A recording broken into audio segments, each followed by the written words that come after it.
नमस्कार दोस्तों। आज हम लोग बात करेंगे 1857 की क्रांति के बारे में। संपूर्ण क्रांति को इसमें देखेंगे हम लोग और यहाँ से लगभग हर परीक्षा में क्वेश्चन आने की संभावना है। नोट्स फॉर्मेट में होंगे, सभी टू द पॉइंट बात करेंगे। जो क्वेश्चन आए हुए हैं मोस्टली उसी को हम लोग देखने वाले हैं। सबसे पहले यहाँ से क्वेश्चन पूछते हैं कि 57 की क्रांति के दौरान ब्रिटिश में पीएम कौन था, वहाँ का क्राउन कौन था, या भारत में उस दौरान 57 के दौरान में जो गवर्नर जनरल था वो कौन था। इन सभी क्वेश्चन के जो हैं हम लोग यहाँ पे आंसर देखते हैं। जो ब्रिटिश क्राउन उस समय विक्टोरिया थी। साथ में अगर हम वहाँ के पीएम की बात करें तो पार्लिस्टन थे, और जो गवर्नर जनरल थे भारत में वो कैनिंग थे। साथ में जो ब्रिटेन में विपक्षी नेता वो डिजरेली थे। ठीक है, यहाँ पे देखें अगर जो जो 57 की क्रांति थी, जो 57 का विद्रोह था, एक स्वतः स्फूर्त विद्रोह था या संगठित और नियोजित महासंग्राम था। इस बारे में कोई संभवतः स्पष्ट रूप से जानकारी नहीं है। रीजन क्या है इसके जानकारी ना उपलब्ध होने के?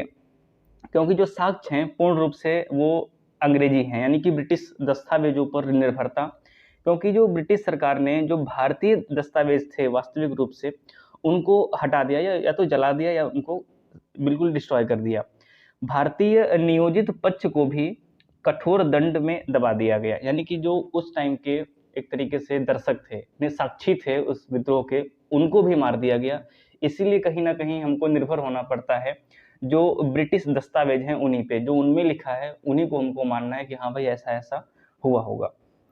साथ में बात करें यह एक योजनाबद्ध विद्रोह था या स्वतः स्फूर्त विद्रोह था, इनके बारे में कुछ साक्ष्य मिलते हैं। जैसे जो योजनाबद्ध था उसके लिए कुछ साक्ष्य हैं, जैसे चपातियाँ और लाल कमल एक छावनी से दूसरी छावनी एवं एक गांव से दूसरे गांव में प्रतीक के रूप में भेजा गया था। अब यहाँ से क्वेश्चन पूछता है कि 1857 की क्रांति का प्रतीक क्या था।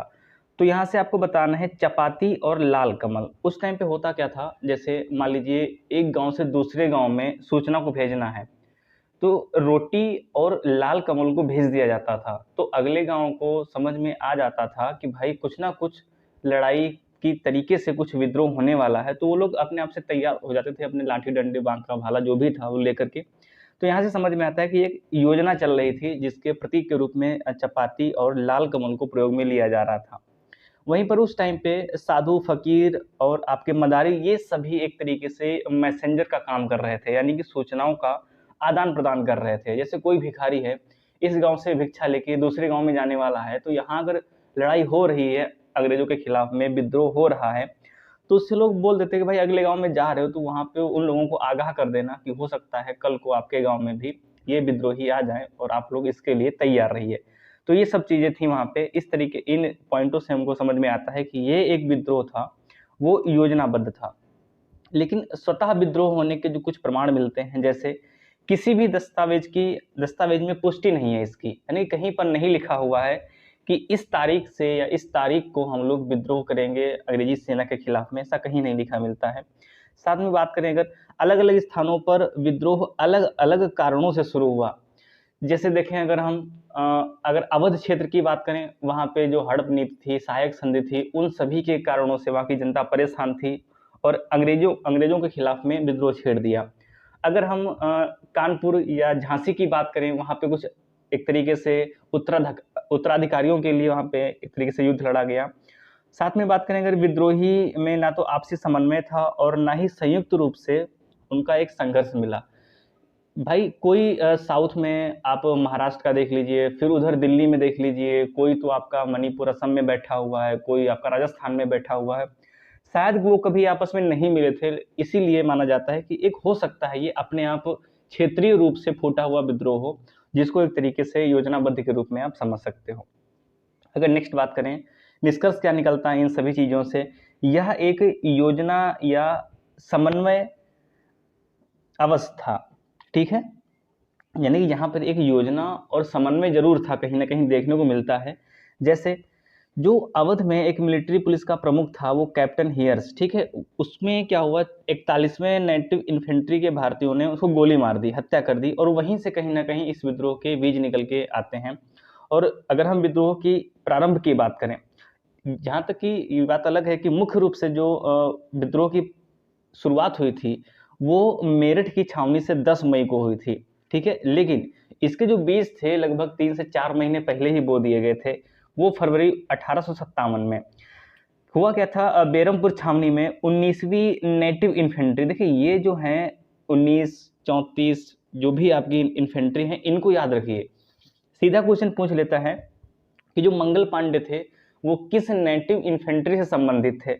तो कई बार क्वेश्चन पूछा भी गया है ये, तो आप हो सकता है कंफ्यूज हो जाओ, तो आप याद रखना जो 34वीं नेटिव इन्फेंट्री थी वहां से अगर नेटिव इन्फेंट्री से क्वेश्चन आएगा तो मंगल पांडे के ही लिए आएगा, आप इसको याद रख सकते हैं। ठीक है, तो फरवरी 1857 में 19वीं नेटिव इन्फेंट्री के सैनिकों ने एनफील्ड बंदूक के प्रयोग से इनकार कर दिया।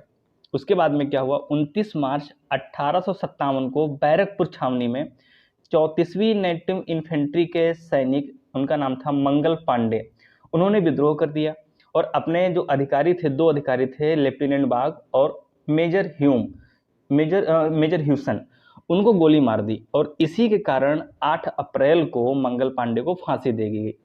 ठीक है, और इस फांसी देने के आक्रोश में सैनिकों ने क्या किया, बाद में विद्रोह कर दिया। वहीं तारीख आती है 24 अप्रैल को। 24 अप्रैल में जो बंगाल आर्टिलरी है उसके देसी घुड़सवारों ने 90 सैनिकों ने चर्बी लगे कारतूस के प्रयोग से इनकार कर दिया।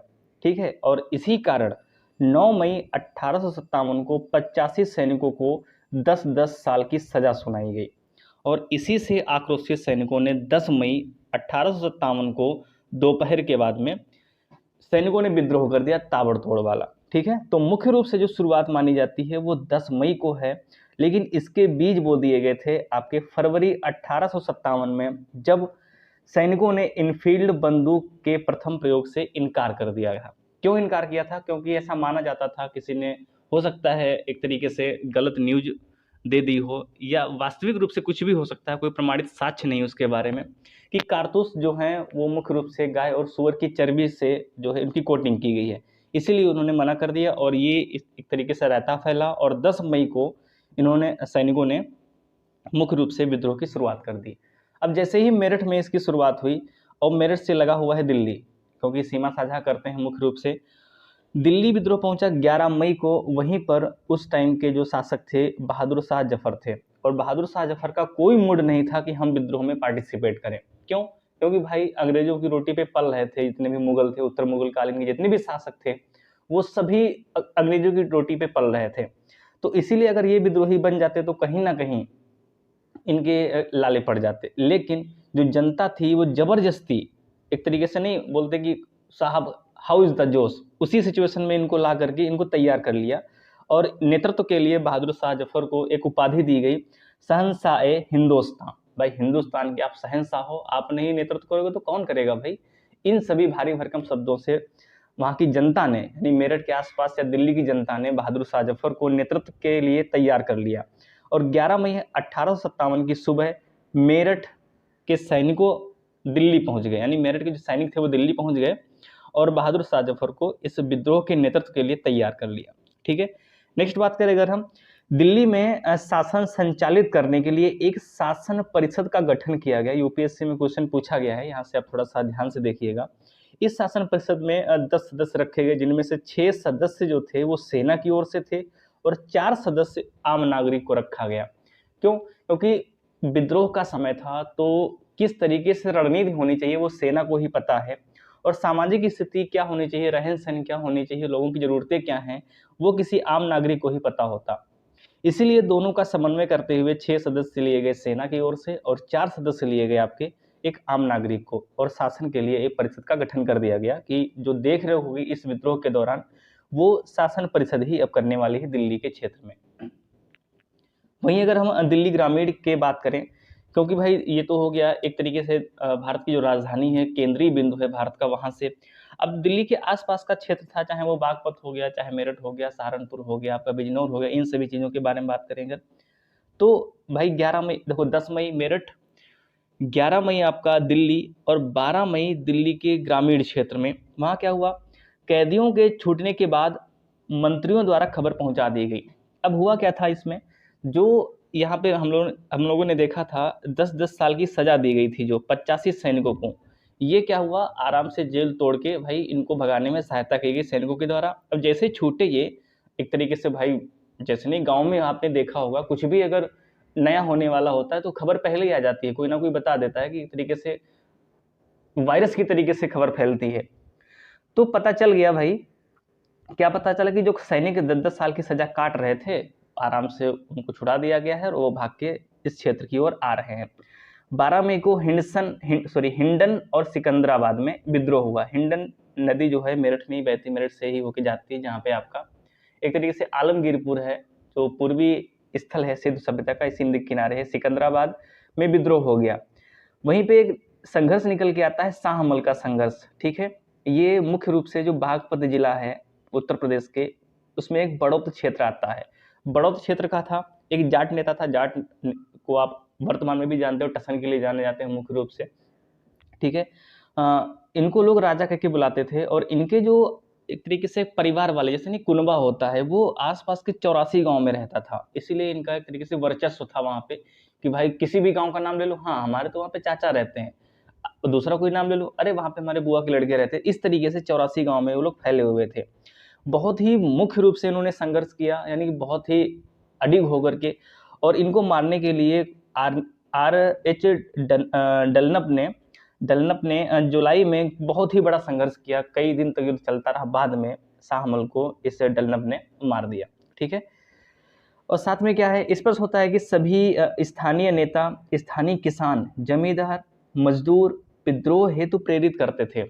अब मान लीजिए कोई एक हल जोतने जा रहा है किसान, उधर से अंग्रेजों की गाड़ी आ रही, भाई पलट दी उसको, एकदम बढ़िया से कुछ उससे निकाल के पलट दिया। कोई अंग्रेजों की गाड़ी जा रही है भाई, उस पर राशन छीन लिया।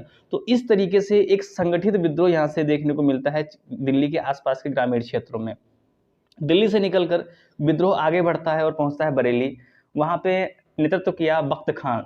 अब देखिए यहाँ पे हम स्थानों के नाम बताएंगे और नेतृत्वकर्ता बताएंगे। यहाँ से क्वेश्चन क्या, सीधा सा आपको मैच वाला पूछ लेता है कि भाई लखनऊ में किसने किया था, बरेली में किसने किया था, अवध में किसने किया, बिहार में किसने किया, पूर्वोत्तर क्षेत्र में कितने किया। इस तरीके से क्वेश्चन आपको मैच वाले पूछ लेंगे और आपको बताना पड़ेगा। इसमें से आप ध्यान से नहीं देखोगे तो भाई मामला गड़बड़ा सकता है।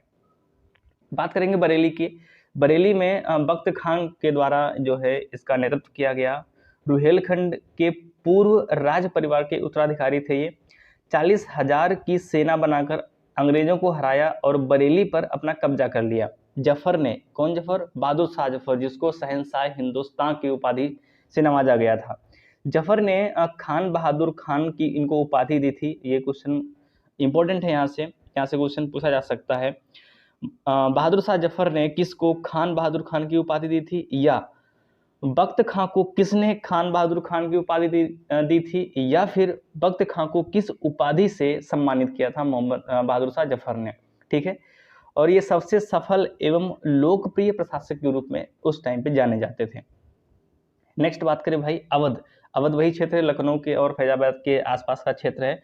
मुख्य रूप से यहाँ पे देखिए, ये वही अवध है जो 1856 में डलहौजी के द्वारा हड़प नीति के अंतर्गत शामिल कर लिया गया था अंग्रेजी साम्राज्य में। और इसके पहले 30 मई इसके पहले जो है वेलेजली के द्वारा नवंबर 1801 में सहायक संधि के रूप में इसको मिला लिया गया था। और यहाँ पे जो एक तरीके से तालुकादारों ने विद्रोह शुरू कर दिया और बाद में बढ़ता गया।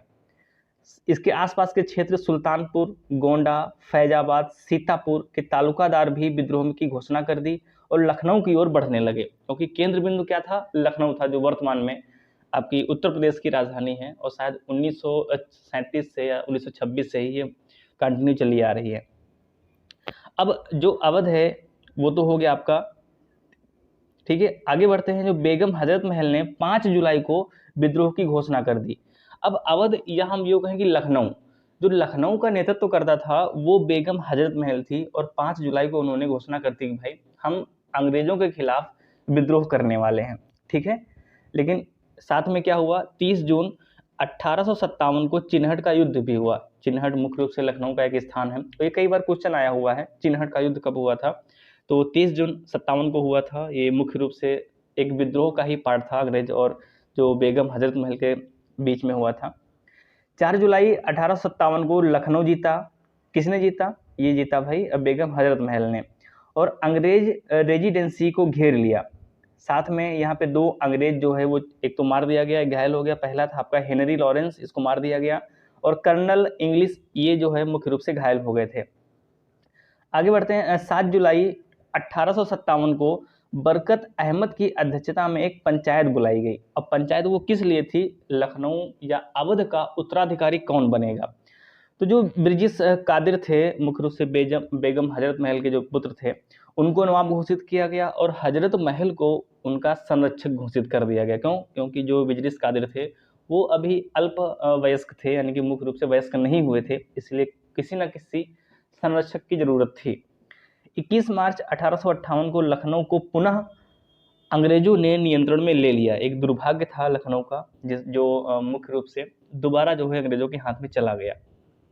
नेक्स्ट बात करें अगर हम कानपुर की, बहुत ही महत्वपूर्ण यहाँ से क्वेश्चन, तो अगर यूपी ट्रिपल एससी या यूपी पीएससी का एग्जाम दे रहे हैं तो यहाँ से क्वेश्चन आना तय है आपका। यहाँ के नेतृत्व करता थे नाना साहब, जिनका एक तरीके से वास्तविक नाम था धोंधू पंत। ठीक है, यहाँ से क्वेश्चन पूछा गया है नाना साहब का वास्तविक नाम क्या है। देखिए इतिहास में कुछ लोग हैं जिनका वास्तविक नाम कुछ और था और वो विख्यात या एक तरीके से प्रसिद्ध किसी और नाम से हो गए, तो उन सभी को आप लिस्ट बना लीजिए, क्वेश्चन वहाँ से आते हैं आप, उसके लिए आप टेंशन मत लीजिए। नेतृत्वकर्ता कौन था भाई? नाना साहब, जिनका वास्तविक नाम था धोंधू पंत। और 27 जून 1857 को सेनापति तात्या टोपे, देखिए इनका भी नाम वास्तविक नाम था रामचंद्र पांडुरंग। ठीक है, तो जो मुख्य रूप से नाना साहब के एक तरीके से सेनापति थे, इनकी सहायता से अंग्रेज सेनापति सर ह्यूमस व्हीलर को हराकर कानपुर जीत लिया। देखिए ये जो नाना साहब थे मुख्य रूप से इसके पेशवा थे मराठा साम्राज्य के, इनको जब सहायक संधि हुई थी तो निष्कासित कर दिया गया था, और अपना कानपुर के बिठूर में ये निर्वासित जीवन जी रहे थे।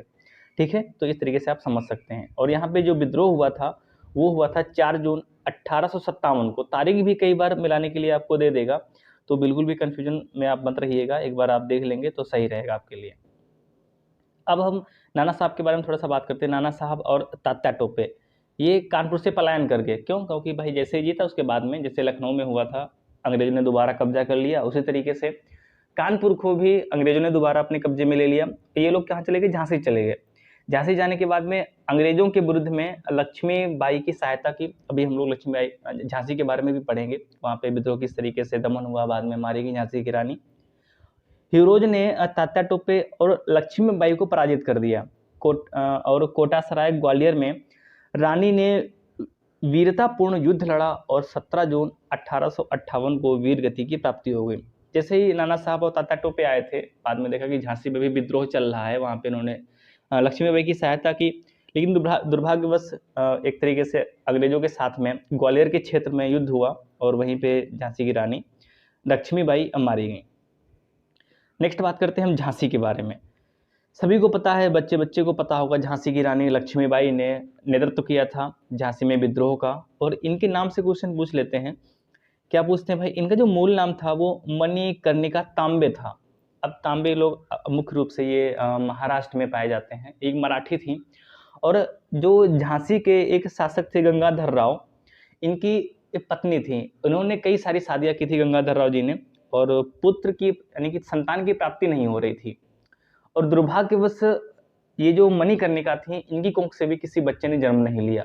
वो अलग बात है कि उन्होंने एक पुत्र को गोद लिया, और जो भी आप चित्र देखते हैं वीरांगना का, उनके पीठ पे वो जो पुत्र है वो रहता है, वो दत्तक पुत्र है उनका।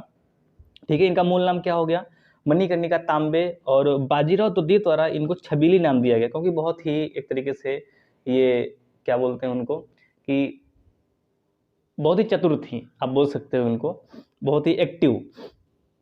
इनके पिता के द्वारा इनको मनु बोला जाता था। ठीक है, और यहाँ पे विद्रोह हुआ था 4 जून 1857 को।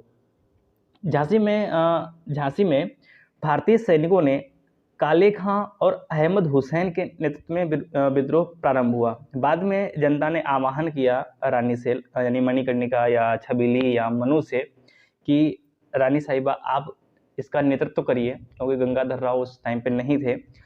तो क्या किया झांसी की रानी ने, यानी लक्ष्मीबाई ने क्या किया? उनका आह्वान स्वीकार किया और जो विद्रोह था उसका नेतृत्व किया।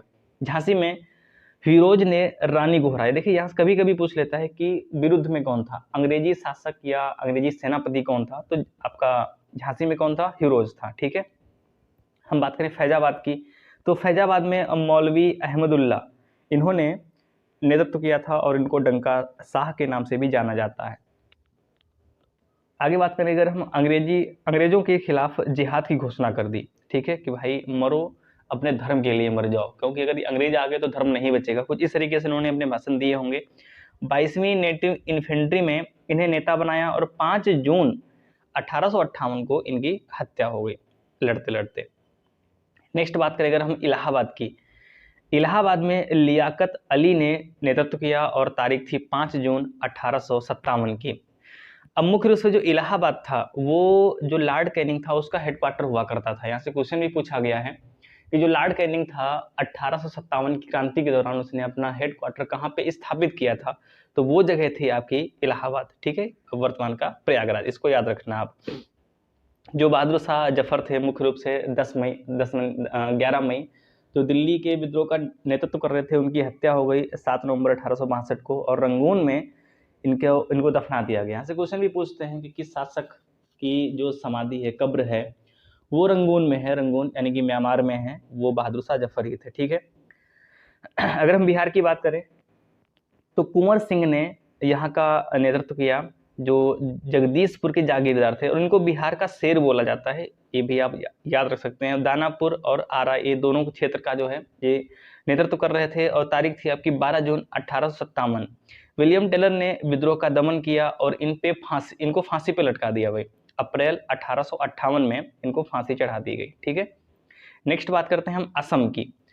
असम में दीवान मनीराम ये नेतृत्व कर रहे थे, यानी एक मान सकते हो आप जो पूर्वोत्तर क्षेत्र का, क्योंकि असम जो सबसे बड़ा राज्य है पूर्वोत्तर क्षेत्र में, असम जनसंख्या के रूप में, एरिया के रूप से देखें तो अरुणाचल प्रदेश है, तो एक तरीके से जितना भी पूर्वोत्तर क्षेत्र का विद्रोह है उस सभी का नेतृत्व जो है वो दीवान मनीराम कर रहे थे। कोल्हापुर जो है मुख्य रूप से महाराष्ट्र में पाया जाएगा और बॉम्बे नेटिव इन्फेंट्री के ने जो है अंग्रेजों के खिलाफ में विद्रोह किया। उड़ीसा में राजकुमार सुरेंद्र साई जो संभलपुर के थे, 1862 में इन्होंने अपना आत्मसमर्पण कर दिया कि भाई हमसे नहीं होगा, आपको जो करना है आप कर लीजिए। ये तो हो गया आपका मुख्य रूप से कहाँ पे किसने एक तरीके से नेतृत्व किया और अंग्रेजी सेनापति कौन था। अब देखते हैं कि संग्राम का स्वरूप कैसा था। यहाँ से क्वेश्चन एक तरीके से विश्लेषणात्मक पूछ लिए जाते हैं, तो शायद ही आपको इसके बारे में पता हो। हम लोग देखते हैं इतिहासकारों में बहुत ही मुख्य रूप से व्यापक एक तरीके से मतभेद है कि था क्या ये। इसमें कई सारे भारतीय इतिहासकार भी मिलेंगे, यहाँ तक कि जो आरसी मजूमदार हैं इनको भारत सरकार ने इतिहास लिखने के लिए यानी कि 57 का संग्राम लिखने के लिए चुना गया था, तो इन्होंने मना कर दिया। इन्होंने ये कहा कि भाई हम क्या लिखें इसमें, ये बताइए, ना ही ये सैनिक विद्रोह था, ना ही ये राष्ट्रीय विद्रोह था, ना ही ये प्रथम स्वतंत्रता संग्राम, हम लिखें तो क्या लिखें, तो इनको मना कर दिया। और बाद में जो है एस.एन. सेन के द्वारा 1857 नाम की एक बुक लिखी गई जिसमें सब कुछ मुख्य रूप से बताया गया। ठीक है, तो देखते हैं कि सैनिक विद्रोह किस किस ने बोला है। सबसे पहले आते हैं L.E.R. रीस और आउटरम एवं टेलर। T.R. होम, इन्होंने बोला है कि सभ्यता और बर्बरता के मध्य संघर्ष, किसने बोला है, T.R. होम्स ने बोला है। नेक्स्ट आते हैं जॉन लॉरेंस एवं सीले और 5वें नंबर पे आरसी मजूमदार, यानी कि आरसी मजूमदार और ये भारतीय इतिहासकार हैं यानी कि थे, और ये जितने भी ऊपर के 4 अंग्रेजी इतिहासकार हैं इन्होंने बोला है कि जो 57 की क्रांति थी ये मुख्य रूप से एक सैनिक विद्रोह था, ना कि ये स्वतंत्रता संग्राम नहीं था। कोई भी अपने आज़ादी के लिए नहीं लड़ रहा था, बस एक सैनिकों में विद्रोह हो गया, आपस में लड़ गए, इस तरीके से इन्होंने बताया था। वहीं पे राष्ट्रीय विद्रोह के रूप में किसने पहचान की, ये बेंजामिन डिजरेली, और सरकारी इतिहासकार जिनको माना जाता है वो तारानाथ, और साथ में सुरेंद्र नाथ सेन, एस.एन. सेन, इनकी किताब है 1857 के नाम से, जो एक तरीके से भारत सरकार की ओर ये किताब लिखने के लिए नियुक्त किए गए थे। वहीं पे भारत का प्रथम स्वतंत्रता संग्राम ये किसने कहा था, मुख्य रूप से इन्होंने 3 लोगों ने कहा था, वी.डी. सावरकर, जवाहरलाल नेहरू और अशोक मेहता। इन 3 लोगों ने कहा था कि जो 1857 की क्रांति है ये भारत का प्रथम स्वतंत्रता संग्राम है। आगे कुछ बात करते हैं हम लोग। अगर इसके मूल्यांकन के बारे में, तो एक तरीके से ये सुनियोजित नहीं था। क्यों नहीं था? क्योंकि विद्रोह जो है असंबंधित था, कोई संबंध नहीं था। चाहे हम झांसी की बात कर लें, चाहे हम लखनऊ की बात कर लें, चाहे हम दिल्ली की बात कर लें, मेरठ की बात कर लें, या दिल्ली ग्रामीण की बात कर लें, ऐसा कोई साक्ष्य नहीं मिलता है कि एक जो आपके आपस में संबंधित हो। ठीक है, साथ में बात करें अगर एक दूसरे से अनजान थे, जैसा कि मैंने पहले ही बताया था कि मुख्य रूप से भाई आप कोई तो साउथ का है, कोई महाराष्ट्र का है, कोई बैठा है आपका एक तरीके से बागपत में, जैसे हमने शाहमल की बात की, तो आपस में नहीं जानते थे लोग, शायद वो कभी मिले भी ना हो। ठीक है, एक साथ एक समय विद्रोह नहीं हुआ। आपने जैसे देखा कि भाई 10 मई की शुरुआत हुई, 11 मई, 12 मई, फिर जून आ गया, फिर जुलाई भी आई, कुछ लोग तो जाकर के अप्रैल में 1858 तक चलता रहा ये। तो कोई निश्चित एक तरीके से इसकी समयावधि नहीं थी। अगर हम वर्तमान में देखें तो वर्तमान में क्या होता है, कोई अगर भी धरना देना है, कोई भी प्रोटेस्ट करनी है, तो पहले से तारीख उसकी निश्चित कर ली जाती है कि भाई 26 जनवरी 15 अगस्त को हम लोग लाल किले पे आएंगे, वहां पे विद्रोह करेंगे, बैठेंगे, सरकार सुनेगी। तो ऐसा वहां पे देखने को नहीं मिलता है। हाँ, वो एक अलग बात है कि लाल कमल और रोटी एक प्रतीक के रूप में होता है, लेकिन वो भी तो अलग अलग समय में हुआ ना। तो इस तरीके से मान सकते हो कि ये सुनियोजित कोई योजना नहीं थी इसके अंतर्गत। ठीक है, आगे बात करें अगर लोगों ने लाठी, कृषि औजार, तलवार, चाकू और देसी कट्टे, इन सभी का भर भर के प्रयोग किया। ऐसा कुछ नहीं था कि भाई एक तरीके से गाइडलाइन दे दी गई हो कि भाई सभी लोग लाठी का ही प्रयोग करेंगे, या सभी लोग चाकू का प्रयोग करेंगे, या सभी लोग भाले का प्रयोग करेंगे, या कृषि औजार का प्रयोग करेंगे, कुछ नहीं। अंग्रेज दिखे, जिसको जो मिला पेल दिया।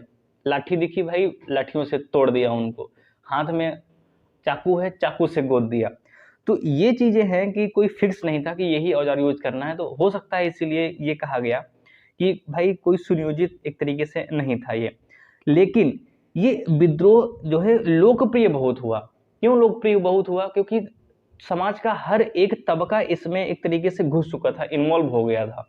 जैसे मैंने आपको बताया था, अंग्रेजों की गाड़ी दिखी, बच्चे अगर खेल रहे हैं तो भाई उनके सीधे से टायर पंचर कर दिए, अब जा ही नहीं पाएंगे। महिलाओं ने देखा, घुसेड़ के अंदर से अच्छे से उनको पेला आराम से।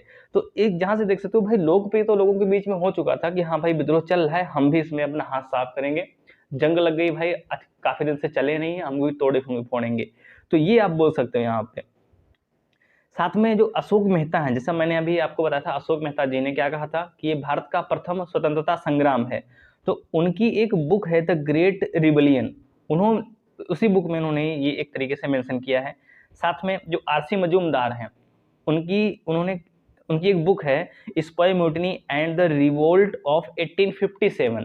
ठीक है, इसमें इन्होंने कहा है ना तो प्रथम, ना ही राष्ट्रीय और ना ही स्वतंत्रता संग्राम था, यह एक मात्र सैनिक विद्रोह था। जितने भी अंग्रेजी इतिहासकार हैं उनके साथ में 5वें नंबर पे ये भी आते हैं, मैंने आपको दिखाया था, यहाँ पे देख सकते हैं। ये बैठे हैं आरसी मजूमदार साहब। इन्होंने सरकार को मना कर दिया था बुक लिखने के लिए, क्योंकि भाई उन्होंने बोलते हम क्या लिखें, इसमें कुछ ऐसा है नहीं लिखने वाला, इनके हिसाब से लगता होगा। ठीक है, तो ये कुछ तथ्य हैं। साथ में एक पील कमीशन भी याद कर सकते हैं, जो एक तरीके से एक डलहौजी के द्वारा डॉक्ट्रिन ऑफ लैप्स, हड़प नीति चालू की थी उसको समाप्त करने के लिए। तो ये हो गया हमारा 1857 का संग्राम। अगर आप इसको अच्छे से पढ़ लेते हैं तो शायद ही कोई क्वेश्चन यहाँ से मिस हो जो आपसे टैकल ना हो पाए। उम्मीद है वीडियो आपको अच्छा लगा होगा। अगर अच्छा लगा है तो दोस्तों के साथ शेयर कीजिए। अगर आप नए हैं चैनल पे तो चैनल को सब्सक्राइब करें और वीडियो को लाइक करें। मिलते हैं अगली वीडियो में, तब तक के लिए धन्यवाद।